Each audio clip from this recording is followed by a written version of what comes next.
property, I can sell it, I can do what I like with it. Is my past, is it your past? So if it's your past, it's your past. And if you are willing to come and share your story, that is your reality, and you are confident of what you're sharing, you are confident of what you're doing, you are confident of the fact that this is your story, no lies, no exaggeration, no mix up of words. It's always good to be truthful, because if you, in this generation where everything is open, if you come and share your story and you are lying, they will cut that part and expose you. So it's better to come and say the truth. My story, my reality is the episode of today, and of course I have a guest here in the house. She's going to join us shortly. That's our story. And some of us, our story is in fragments, is in stages. I was telling someone, I said, if I have to talk about growing up as a child, that's a story.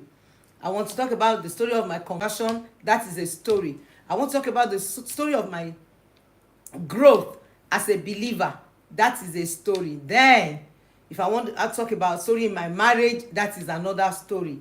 Then if I have to now talk about my story after marriage, that's another story. If I have to talk about story of raising my children, oh my God, my story is bigger than an encyclopedia, enough fairness. But I believe that shortly, just be on the lookout, one day it will be my story, my reality with Olufunke Adetuberu. I'm going to shake all the tables, shake all the shakables. My story. I have another story after. I have different stories. They are shades of grace, and that's why every story building has a story to tell.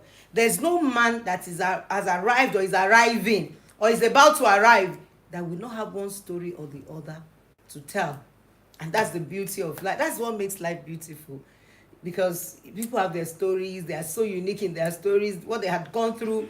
Some people will say, you don't understand, you don't know what I've been through. Hey, if I tell you my own story, because we don't do parties for those that are suffering, you don't even know that you don't have a problem at all. If you do parties for people that are struggling, you think you are the chairman of trouble, until when somebody else said, this is what I've gone through, this is what I'm going through, this is what I've been through, this is what has happened to me. Say, wow, so I'm not even the chairman. I should go and sit at the edge of the table. You are not the chairman at all. You are not the chair of the table or the chair of the man. Yes, I'm so excited. Sincerely, I'm excited because this is my terrain.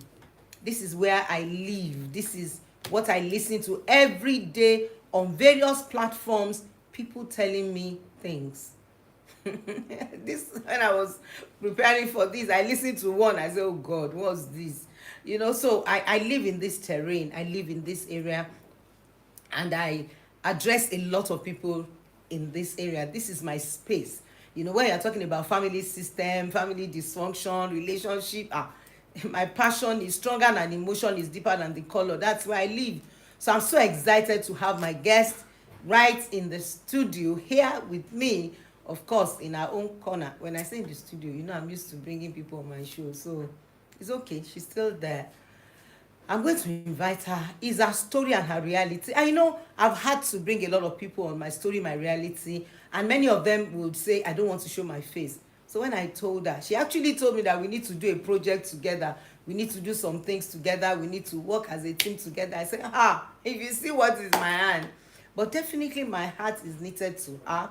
And I know that there are some things we still have to do together. But one thing about me, everybody that knows me, they know. If she's here. My children, they know. I don't invite, go live with. Oh yeah, I'm going live with her now. And I don't promise. I'm the kind of a person, I believe my word should be my bond. My word is my bond. I'm human, so don't get me wrong. But the truth is, I always want to keep to my word. Even if I promised I'm going to do something, go live with her. I'm going to try to go live with her. If I promise you that I'm going to do something, okay, I'm trying to go live with her, but maybe she should. What do I do? To send me a request. Okay, good. So the truth is, I don't promise. That's one thing I don't do. Good evening, Akinwale. Ilusop, good evening. Cafe are always been here, always my fans. Alao Kabiru, thank you for joining. Baba Babe Me 2018, thank you for joining me. It's going to be awesome. Yes, I cannot join. What's going on? She has to join. No, we would no go agree. Okay, I've seen a request. Yes, accept. Good evening. Yes, I will soon have my guests. I will soon hope. I'm just trusting that the network will keep being good. Don't even have a choice. You have to be good. We take charge of the airwaves in Jesus' name. Do it. Send a request again. I've told you. Send a request again. I'm sure it's the network, but we're good. So I told her, I said, well, I don't promise because my word is my bond, but I'm very, very sure that this is just going to be the beginning of beginnings. Where is she? Go live with her. Okay, I'm going live with her again. It is well. Yes. I think what I'm saying, I should continue to say that whatever your story is your story. And sometimes, okay, join. So tell her to, unable to join Cynthia, tell her to send a friend request, a broadcast request or something, so I can call her back. You know, I've said it before and I'm saying it again. Your past is your property. You can sell it. You can do what you like with it. As long as you are not lying and you are not exaggerating, is your story. Please enjoy sharing it. And like I told us, she was ready to bring it out there to the world to hear her story. And she was asking me, what angle? Where should I come from? I said, let's start from the foundation. You know, I have a nickname. Trace it. If you can't trace it, you can't embrace it, you can't erase it, you cannot replace it. Erase it.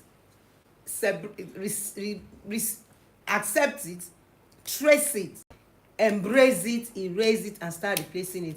And let me quickly say this while I'm waiting for my guest. If you're listening to me, don't be scammed by marriage. Marriage should not scam you. Compatibility assessment test gives you the privilege not to be scammed by any man or any woman. This has nothing to do with whether a male or a female. Take it to the bank. Compatibility assessment test will give you heads up on what's going on. You don't have to even say, because a lot of people, you don't know how you receive from God. Apart from that, many people does not even know. Sometimes God gives us brain to think.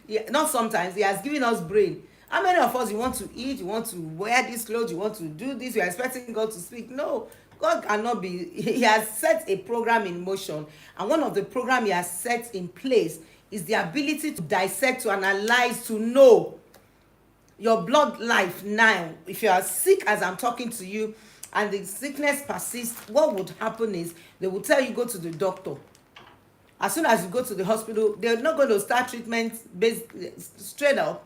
They will tell you what we're going to do now is we're just going to check your blood culture. They will tell you go and take your blood samples, go and do blood culture. As soon as you are done with it and the result is out, they will understand where the sickness is and they will nip it on the board. It's unable to join. What's going on? Okay. I've seen her. I've accepted her again. Should I?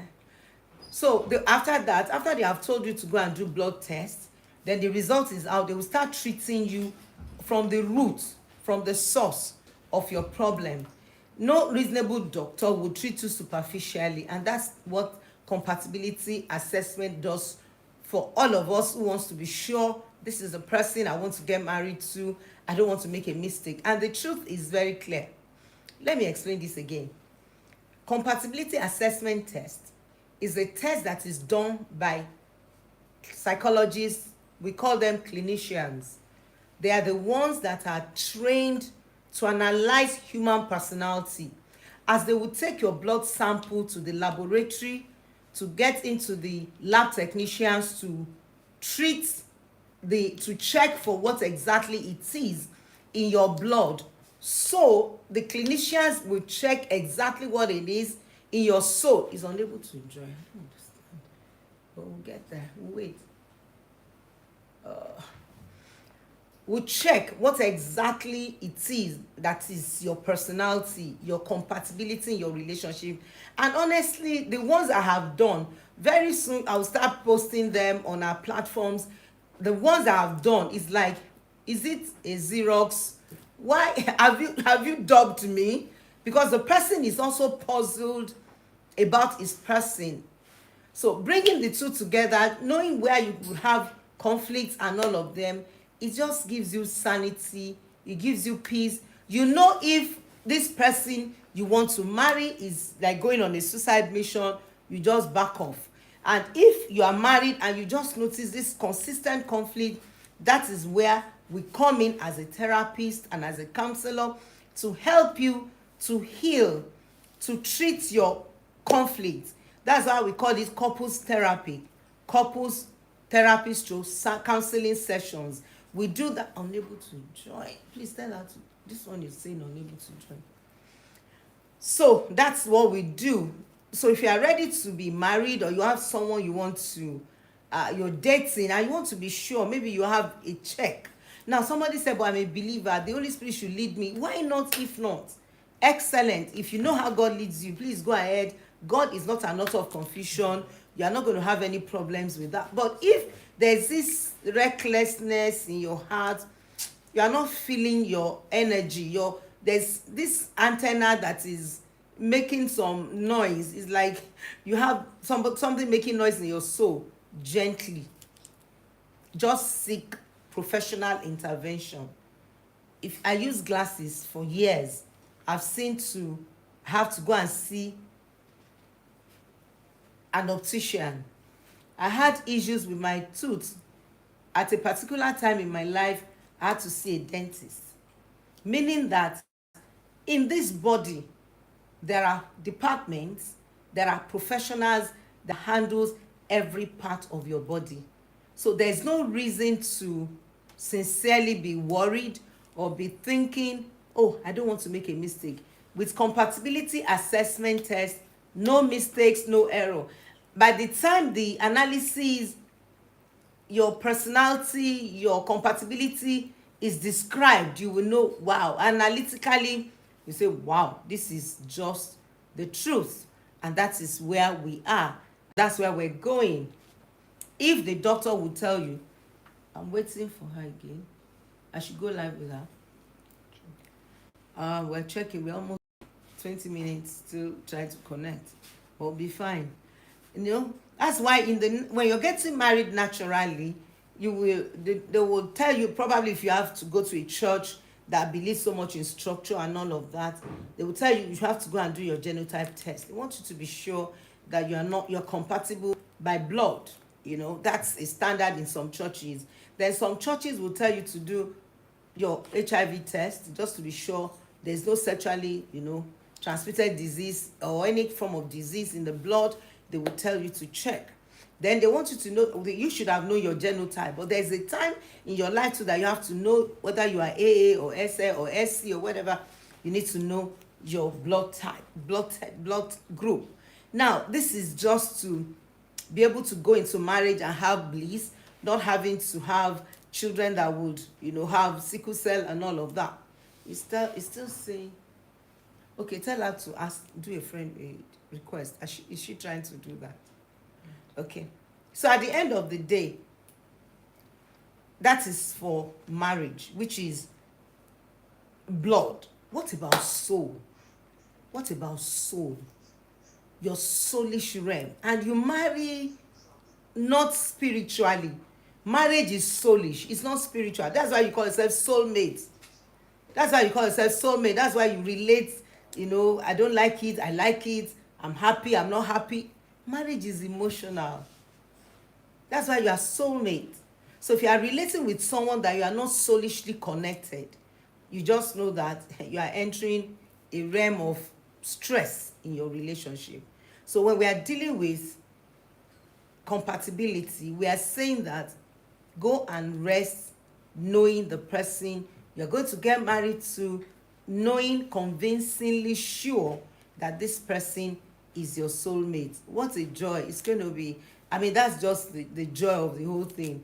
And that's how it's supposed to be. So don't let life scam you. Don't be scammed by any man or any woman. And the truth is, the person you are going to get married to, you don't know the person. Even your siblings, the children that you grew up together, your brother, your sister, children that we raised together, they are not the same. Some have thinkers, some are talkers, they have different personality, different temperaments. So how would you not go and risk your life to go and pick a man or a woman from somewhere? Probably you met in the club, you met in church. You know how many people met in church that they have entered one chance? So many of them. You met in at your place of work, you met in a party, whatever. Stranger. And you are good. That person is going to pilot your life for the rest of your life. Oh, wow. Hey, you don't understand what I'm saying. That person, that stranger that you don't know from anywhere, as a woman, the person is going to pilot, is going to captain, is going to drive your life. One life, appointed to live once. That's scary.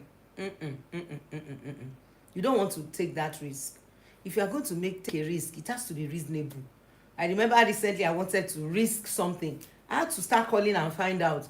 Why would you just meet someone you don't know from nowhere? And that person will not be your soulmate for life.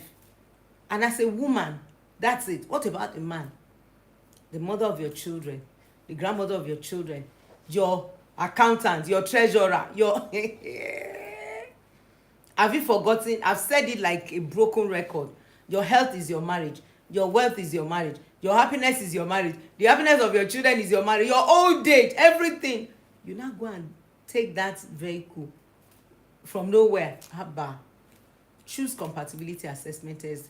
If you are not married, please don't go into marriage. Even if you are convinced. You know, a lot of people they have a lot of delusion when it comes to choice of marriage.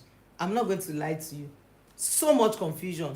Somebody said that if Jesus met him face to face, he would say, you are the one that told me to marry this man. Today they are divorced.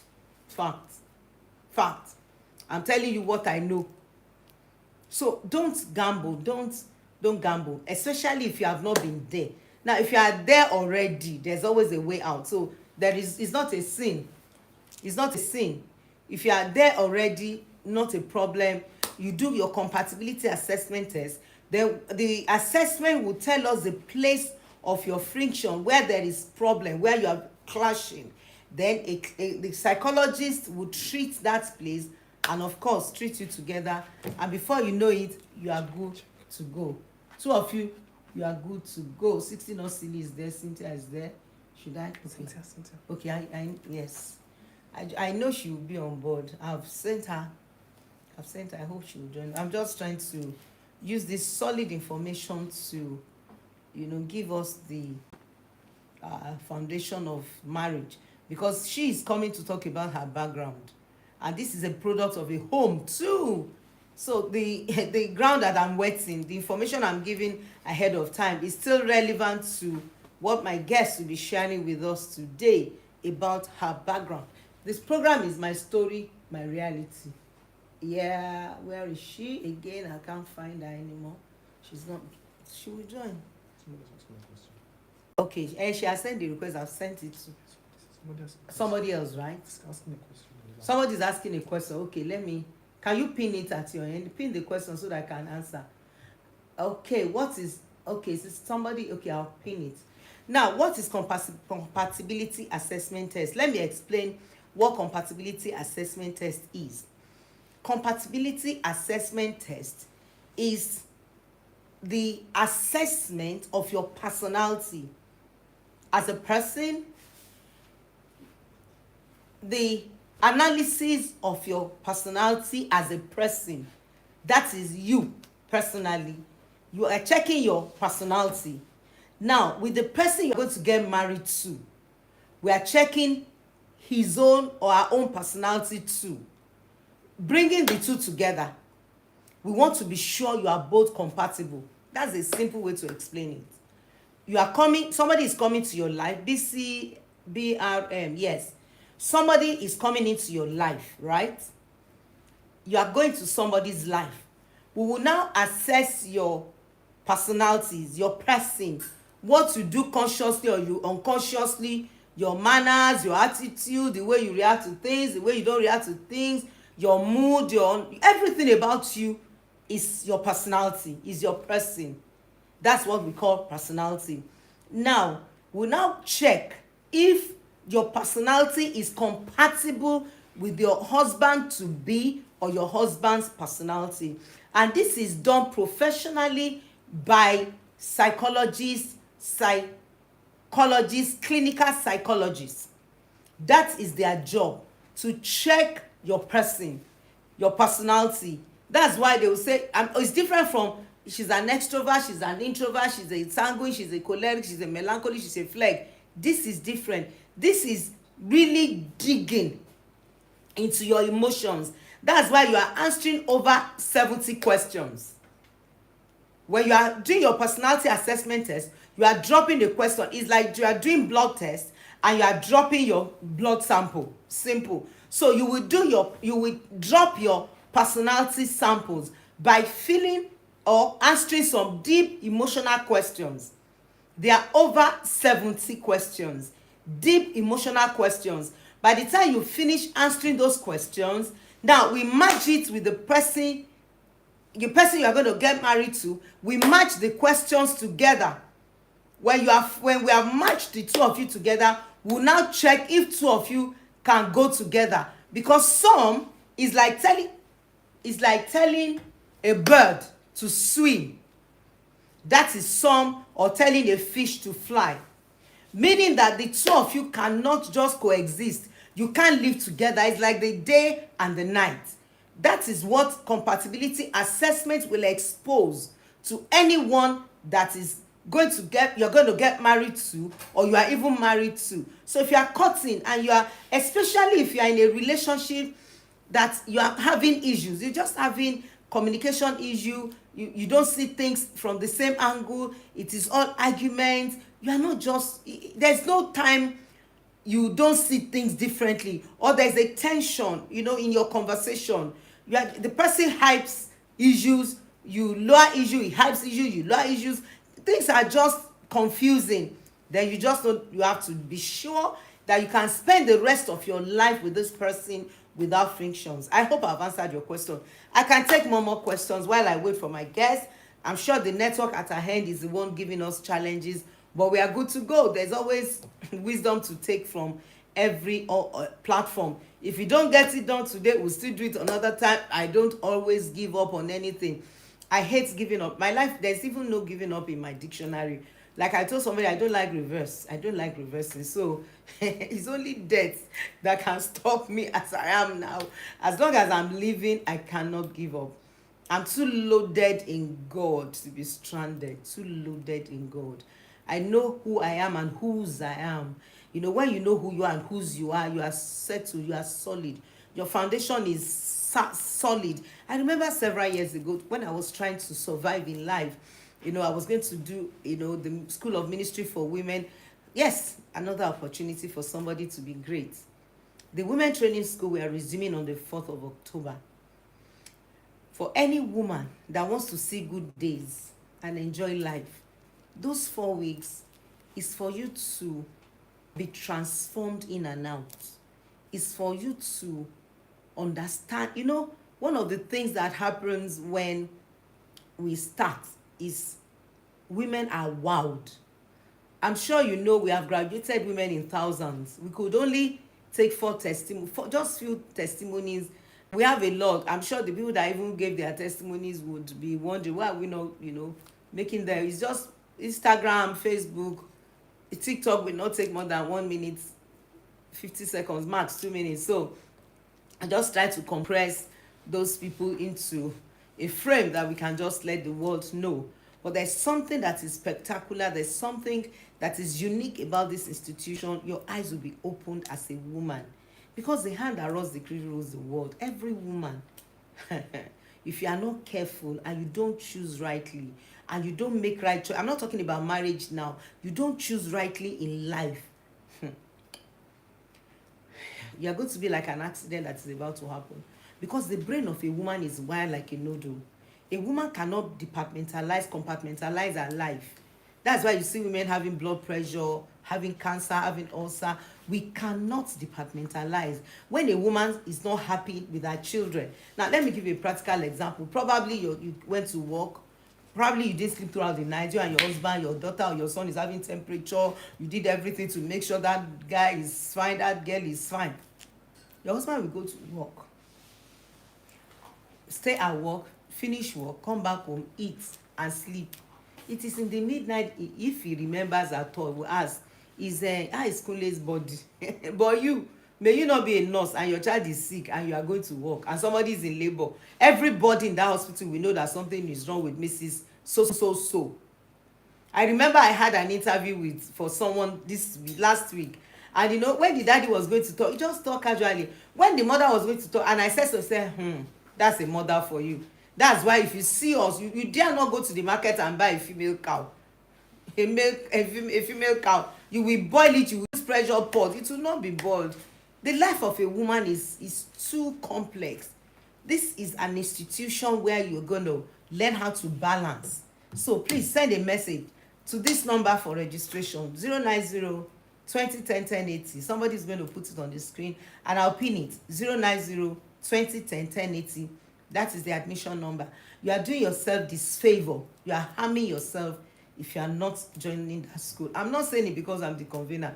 I'm just being honest with you, because when we get there, it's another dimension of grace, knowledge, understanding that comes into everyone seated at the feet of that wisdom. So if you have a sister, you have a brother, please tell your mother. Some of you that have problems with your mom, tell them they can't be silly at that age. Invite them to join the women training school. I told you in one of the episodes, we had the grandma, the mom, the daughter, and the granddaughter. They all attended the women training school. I mean, I was grateful to God for that family. And sincerely, I've not had them. Another question. Okay, let me pin it down here. Is a question here? Okay. I'm going to pin that question because maybe this... Well, there was a time I was doing... Ask Olufunke. I was checking my old how do I put it now, old episodes, and I saw that. Good evening, ma. What if you have a very close male friend you like and you are sure he likes you too, but the age difference is there? I'm 2 years different. Should the lady stop being close? Well, sincerely, age is a number, in all fairness. But I tell people, if you are the one that is older, are you going to, if the lady is the one that is older, are you ready to honor a man that is younger than you and respect the person in relationship? If you are not ready to do that, because you must not marry a man that will tell you that you will not submit to, you will not honor, you will not respect. The need of a man is not food. He can eat in any restaurant. The need of a man is not sex. Anyone can give him sex. The need of a man is honor. And God said, honor your husband. So if you know you cannot honor him, you can't revere him, you can't respect him, then there's no need. But if you look at the age difference and say, well, this guy is 7 years older than me, but he has brain. He can father me, he can father my children. I respect his intellect. He's loaded, he's smart. Why not? If not, you go for it. But if you know that you don't have what it takes to respect that man, you grew up from a system where age is your headache. You must say, you don't know I'm older than you, I'm not your mate, I'm not your... there are people like that they have problems with age. Please don't try it, because it's going to that issue of I'm older than you, blah blah blah, is going to be a problem in that relationship.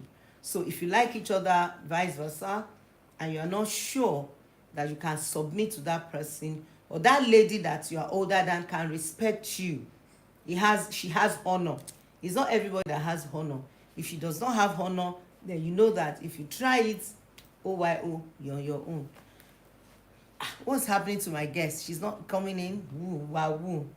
Probably will have to come back another time to do this. Oh, let me continue with... I'm still going to do a lot of videos on... Thank you, Sister BC. Thank you so much. Okay. Is she coming? I'm sure it's the network at her end.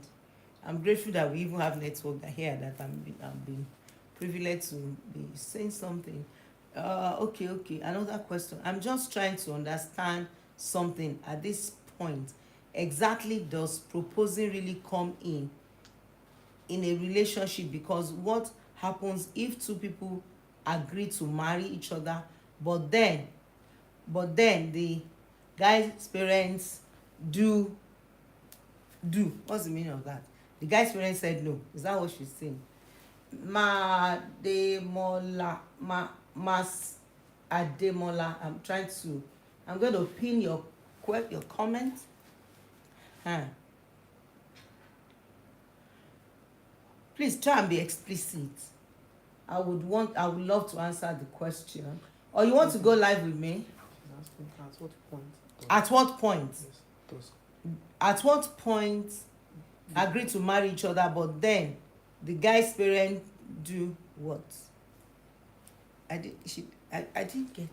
At what point do a guy propose in a relationship? At what point should a guy propose?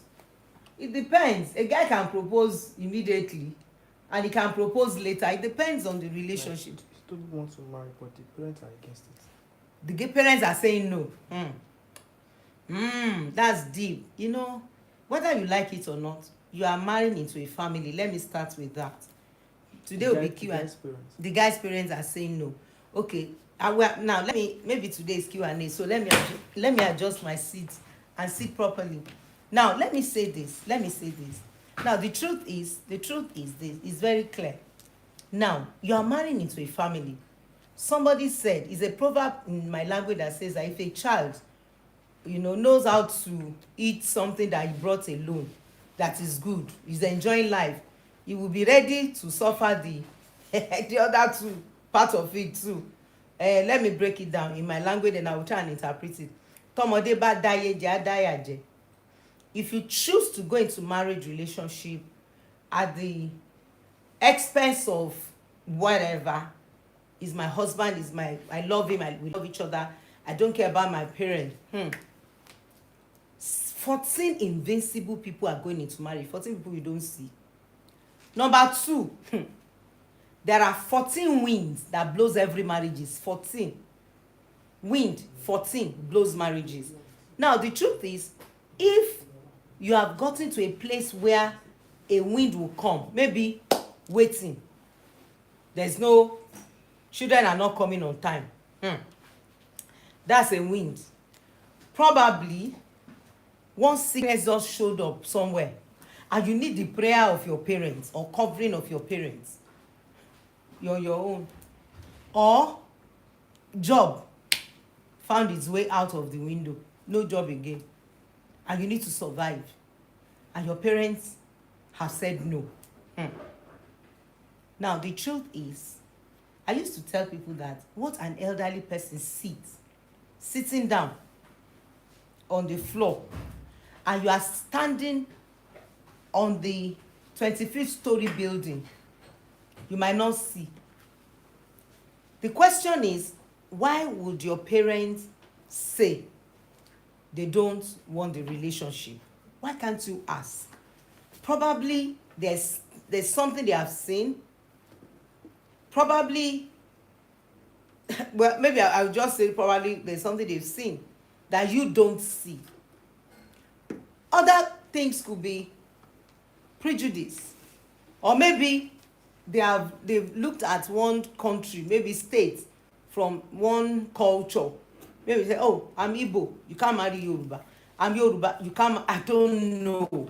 So the question is, privately, sincerely, privately, humble yourself before the Almighty God and before your parents, and go and ask them, Mom, Dad, why? What exactly is the reason why you are saying I should not marry this person? If you allow them to talk, they will tell you the sincere truth. Now, if you are not convinced about their revelation or their truth, it's simple. you can always seek a counselor. That's where you need a lawyer in life. I tell people, I said, I'm a therapist. There are 3 people you don't play with in life: your lawyer, your pastor, and your doctor. And your therapist fits into these 3 roles. We are your doctors. We heal you emotionally. We are your pastors. We stand in, we mediate for you, we pray for you, we solve problem. Pastors solve problem. Pastors pray for people, settle that. We do that. Even if I have Muslim clients, I still pray for them, because I stand to shepherd. Who is the pastor? Is shepherd. So your therapist is also your shepherd. Then of course your therapist is your lawyer. So your lawyer, your pastor, and your lawyer, your pastor. What's the third one now? There are 3 of them. You don't like your lawyer, doctor. We treat you. Now 3 or 4, 3 in 1. So by the time you engage your counselor or your therapist will listen to you. I need to balance here, because sometimes some parents can be very, very funny. That's why I'm balancing it. I'm not talking out of prejudice. I'm just saying the truth as it is. Now, you will intentionally, because now you know that the people you trust and the people you believe in their support are saying no. Then what you are going to do is very simple. You will engage a therapist and a counselor intentionally, and let them help you to look into your marriage and give you the prognosis of any problem. What I mean is, any potential problem, let the therapist be able to tell you and let you see that, okay, now these are areas in which you're going to have a challenge. If your therapist, who stands as your doctor, as your lawyer, and as your pastor, gives you a signature, an appendix, go for it. Now, you're not going for it to be nasty, to be rude, to be saucy to your parents. Just subtly let them know that you have made up your mind and you are in a safe place. Now, the truth is, a lot of people say, mommy, daddy, good riddance, and you enter one chance, you will carry it alone, you will suffer alone, you will regret it alone, because you won't go back to any of them. I'm not saying go back to them in counseling. Let me balance this also. Now, when you have issues in your relationship, your parents are not the solution. It's your counselor and your therapist that is your solution, not your pastor. Please forget. Not your parents, rather. And not your pastor. Forget. You know why I said not your pastor? It's not every pastor that is a counselor. Counseling is a profession. It's not every pastor that is a therapist. Being a therapist is a profession. Your pastor can be a counselor by going to the school of counseling, or read about counseling, understand counseling, and and the truth is, you don't want to use somebody's life as trial by error. No, that's not fair. You don't want to use somebody's life as an experiment. No, professionalism is allowed everywhere. I told you I use glasses. I have an optician. I had tooth issues. I had to see a dentist. When I turned 50 and I started having issues with my knees, I had to see a physio. And I was told what to do: change your diet, do exercise, watch what to take. My life was regulated professionally. And that's how it is. Now, this is one body. There was a year I did surgery. I'm not exaggerating. Over 10 people were at the surgery table. Anesthesia was there, psychologist was there, surgeon was there. I don't know the names of the rest. Cleaner was there. Everybody was at the theater room, just for one me doing surgery. So that tells you that the way God has wired us, nobody is self-made. Nobody is I've made it up. We are as a matter of fact, Jesus said he gave 5-fold ministry to the perfecting of the saints and for the work of the ministry, meaning that you have to expose yourself to the 5-fold ministry. You're a teacher, a pastor, evangelist, a prophet, an apostle. All of them are important in the body to complement and the perfection of the saints. So that tells us something. You cannot afford to just think one-way traffic. No. Engage a therapist, a counselor, a professional that knows what they are doing. It's not everybody that is saying, I'm a counselor, I'm a therapist, I can do it. No, even in the world of medicine, they still refer. That's the beauty of being a professional. They do referral. They tell somebody, sometimes they sit over a case.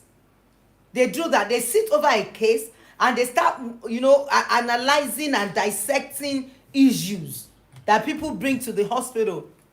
Maybe a type of cancer. They say, okay, this type of cancer, have you seen, this is this is that. They sit down. They take your file to the table. They do experiment. They ask questions. Students even learn from your health issues. How much more? And listen to me, your emotional life is as tangible, as touchable, as tangible as your physical life. Because a lot of us, we focus on, oh, my health, I don't have headache, I don't want to have pain, I have arthritis, I don't have to want ulcer. We focus on this body. What about soul? And it is your soulish realm that relates to your world. That's why you see some people, somebody is healthy, but the person his anger is raised to power 1000. Where is my guest? I hope she will still join me today. Okay, she's doing request again. Me, I will get my is she? I can't find her yet. Yes, I've seen her. She's not connecting. Wow. But are we enjoying ourselves? Let me know if we are enjoying ourselves. At least we are maximizing the time. And, thank God for grace. Okay, so as a person, if your parents are saying no, please find out. And after if they had made up their minds and they are not, thank you for the love. Okay, my guest is here. Wow, finally, the Lord has done it, finally. Yes, I'm seeing your camera, I'm not seeing your face. The camera is showing. Yeah, but at least I'm seeing you. Yeah, finally.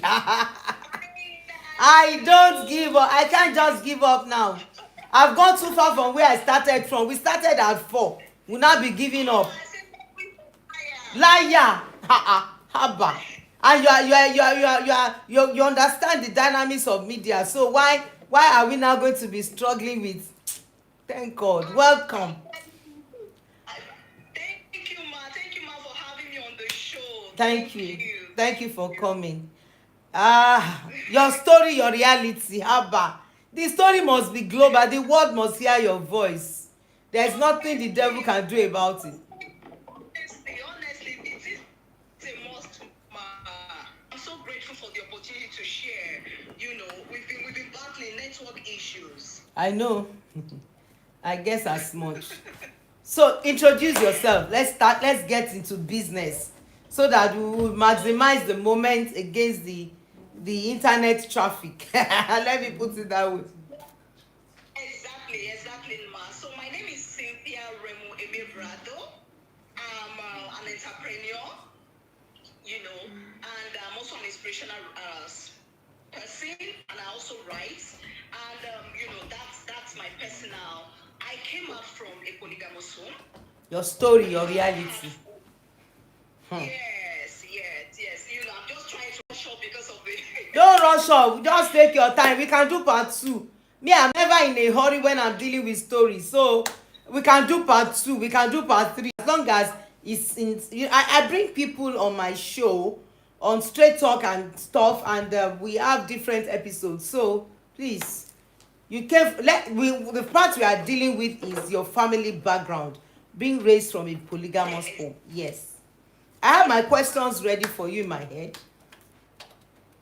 Okay, so I'm just going to hold on and wait for your questions, ma. No, you are going to just tell me your story. After telling me your story, I understand the effect of being raised from a dysfunctional home. So the few questions is just to buttress some of the things you are going to say, and just like that. So I'm not going to put you on, you're not on the spot. Enjoy it's your story, it's not my story. I've told them one day I will just come up with a flyer, Olufunke Adetuberu, my story and my reality. I'm going to scatter the social media, but it's not now. It's very, very soon. It's close. So, but not yet. Yes, go ahead. Your story today. Okay, ma. Okay. Okay. I am actually here. I'm not just here to share my story, but it's not like I want to give my story out to the world. But I'm sharing this story because I've been led to, because I've been seeing same pattern in our society. Same. It is like we have, from my research, I found out that we have more of dysfunctional home than than ideal homes. And this system has to stop. And this is why I'm coming out to share my story. And so, I came out from a polygamous home. My father had 4 wives. Wow. And yes, 4 wives. And this is the background. My mother left her first marriage to marry my father. My mother was actually first married. She left her first marriage. She had issues in her marriage, in her first marriage, so she left to marry my father. And of course, according to the story, because I didn't know her as a person, my mother died while I was 2 years. Wow. And yes, she died when I was 2 years. So according to the story, she didn't realize, she didn't know on time that my father had other wives. It was after she had entered, she was already pregnant of me. As at time she found out that my father had other wives. So, but of course, it was too late. So she had already entered the picture already, and that was it. And of course, they had me, had my brother, and while she had my brother, I think my brother was 2 weeks when she started bleeding, and they had to rush her back to the hospital, and they found out that of course she died, and at the end of the day, they found out that she was poisoned. Yes, my mother was actually poisoned spiritually, and that was how she died, and that was the story. Of course, my journey began. Wow. I happened to be. Yes, my journey began. I happened to be the only surviving child. The only surviving child of my mother in my father's house. And you can imagine growing up with other older siblings. So it was a whole, of course, I was 2 years when as I said, my mother died. So they had to bundle my grandmother. Bundle me, of course, my father was leaving the country to go and study. So they wouldn't want to leave me with according to the story, my mother was poisoned by my stepmother. So of course, this time around, the house was in disarray. So nobody was at home. So nobody to leave me for. So they had to bundle me to my mother. The story was that even before my mother died, she had a quarrel with my grandmother, which is my mother's mother. So my mother's mother refused taking me over. Wow. So they bundled me. Yeah, she refused. She said, in fact, they talked to her. She said, no, I don't know. That quarrel lingered until my mother's death. So my mother, my own grandmother, my mother's mother refused taking me over. So it was my father's mother now that said, okay, and why? So my mother's father accepted me. Down the line, she wasn't really taking care of me because I don't know, according to the story, maybe her business, most times she's not usually at home. So, but of course, my other auntie, that's my mother, comes to check up on me. Because that was close, according to the story. She said when my mother was about to die, he held her hands and said, see, I know that you are the one of my sisters that, that have a soft heart that can take care of my children. She said, see, please, in case anything happened, just so she was always coming to check up. But they didn't allow her, because my father was not in the country, they didn't allow her to carry me. Because my grandmother, that's my father's mother, refused her carrying me over. But I wasn't properly taken care of, according to the story. So I was almost like quadruple child and all of that. I wasn't properly taken care of. But I wasn't allowed to be taken over to my grandmother, to my older, that's my mother's mother. But because as at this time, according to my auntie, they've spoken to my auntie. But of course, my other grandmother won't allow them carry me. She said because my father has to be aware that she's releasing. It's the culture. So it was a dog of war. I wasn't properly taken care of. So, but a time came while at a point when my other auntie said one day she came over and she saw that no, and somebody else called her. In fact, it was recently I found out that it was my stepsister, my older stepsister, our firstborn, that called her and said, see, if you leave this child here, she will die. That let's find a way. So they had to still be. Wow. So they stole me. But they auntie me from her. They arranged me from my grandmother, my other and took me to my mother's mother now, which is my other grandmother, because at this time they already sorted out everything. So it was a whole. So at the end of the day, I grew up with my grandmother. So I kept, I grew up with my grandmother from hand to hand. Growing up with my grandmother, now moved to my auntie's house and all of that. So staying with my auntie, that was where the whole scenario started. I knew father for the first time in my life when I was 8 years. I think 9 or 8 years. 8 to 10 years anyway. That was when I knew my father. But while staying with my auntie, a lot happened. She tried her best. But I staying with her, I was being abused by her, by her other children. by her. Not even her children, ma. I was being abused by this time around. She didn't even have children because she was a single person. She was living alone all by herself. But I was staying with her, but she had boyfriends, ma. She had people that come and go, like she was into runs partially, and so there was this particular one that wanted to marry her, but each time that man comes around, I never told her till date because I felt that she had a lot she was dealing with, she was taking care of. She was actually part of the one taking care of almost the family. My grandma had my other smaller aunties, she was taking care of as well. So and she had me as well, she was taking care of.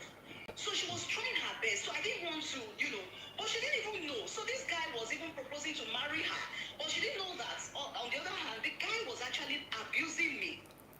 Now it was not like. So the person that supposedly proposing to your sister in court was sexually molesting you.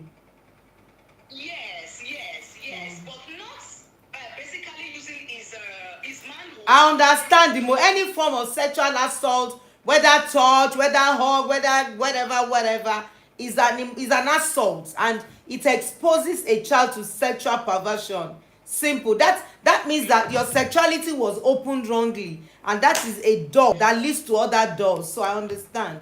Please go ahead. Yes. Wow. So that was, that continued. That continued for a while. And at the same time, then each time, I realized that each time, people kept telling her, oh, of course, she pampered me. She actually took care of me.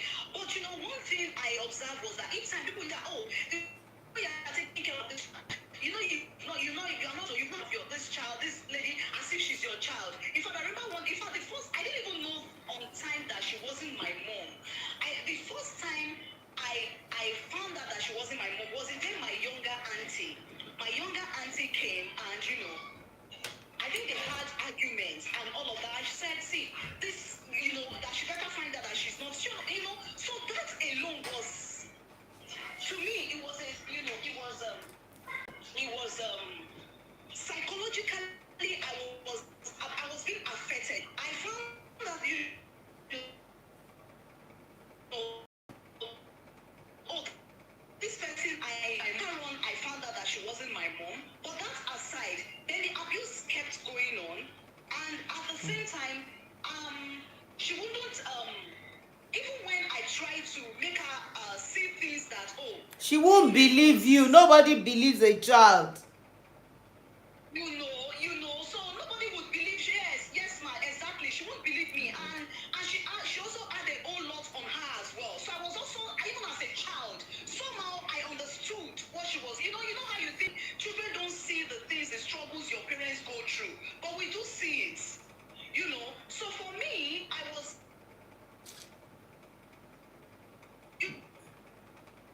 Wow. That at the same time, it was a trauma. But what got to me was that as I grew, I began to see patterns, ma. Now, where was the pattern? As I grew, I began to